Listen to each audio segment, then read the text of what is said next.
তো যেহেতু আজকের দিন পরে কালকে ঈদ, তো তার আগে আমার ফ্রিজটা পরিষ্কার করতে হবে। কতদিন এত কাজ করেছি যে আসলে ফ্রিজ পরিষ্কার কথা ভুলে গেছি।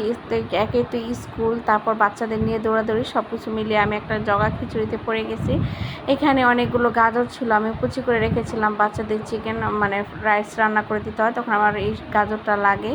এখন দেখি আমার গাজরটা তাড়াতাড়ি নামিয়ে ফেলতে হবে, কারণ যেহেতু কোরবানি আসছে, আমার গাজরগুলো আবার ফ্রিজ পরিষ্কার করতেছি, নষ্ট হয়ে যাবে। তো ভাবছি এটা দিয়ে যেহেতু সিদ্ধ করে হালুয়া বানিয়ে ফেলবো, একটা কাজে লাগিয়ে ফেলবো, এটাকে ছুটিয়ে ফেললাম। আর খালা তো কাজ করতেছে, খালা থাকলে তো জানেনই আমার অনেক কাজ আগায় যায়, খালাই আমার সব কিছু করে সব কিছু নামায় দিছি। এখন খালা আর কি এগুলো করবে। ধনিয়া পাতা আমার জামাইয়ের প্রিয় খাবার। ধনিয়া পাতা ভর্তা হলে আমার জামাইয়ের আর আমার পোলার আর কিচ্ছু লাগে না।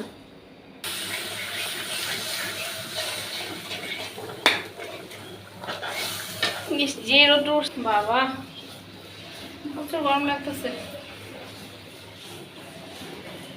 এই আমার গরুর যাও শেষ না। অনেকে দেখবেন কি গরুর যত্ন করে না, কুরবানির গরু ঠেলা দেখা করে। আল্লাহর মধ্যে এইটুকু আমি করি। কুরবানির পশুকে আদর যত্ন করিতে হয়। খুদের চালটা কত সুন্দর, নিজে খুদ খামো, এই খুদ। তো এদিক দিয়ে আমি এখন জাউ চড়াই দিয়েছি। আপনারা তো ভালো করে দেখছেন যে জাউ আসলে আমি আমার কুরবানি গরুকে আমি সবসময় আদর যত্ন করি। আমি ছোটকালে দেখেছি যে আমার মা অনেক আদর করতো, নিজের গরুকে আদর করতো, আর কুরবানি গরুকে নাকি আরো আদর করতে হয়। পশু পাখিদের ওদের নাকি ঠিক মতো যত্ন নিতে হয়, নিজের সন্তানদের যেরকম আদর করতে হয় এরকম আদর ওদের করতে হয়। তো প্রত্যেকটা মায়ের জাগাইতে হয়। এই ঘুঘু পাখি দুটো বেরিয়ে গেছে, দেখছো পিচ্ছি বাচ্চারা? এনোহান উড়ান দিতে পারো না? ওরে বাবা রে, এখন এই যে পাখা উল্টা করে রাখছে, ওই দেখেন ওই দেখেন কি চালাক হয়েছে। এই ওঠো ওঠো, এখানে ওঠো, তোমাকে আমি এইখানে উঠিয়ে দেই। নাও, কি চালাক হয়ে গেছে। এর কি পাখায় ব্যথা পেয়েছে নাকি? পাখা এরকম হয়ে যায়? হ্যাঁ, না পাখার মনে একটা নিচে দিকে ঝুলে রয়েছে, কারণ কি? ওই যে তিনটা ঝগড়া লাগে।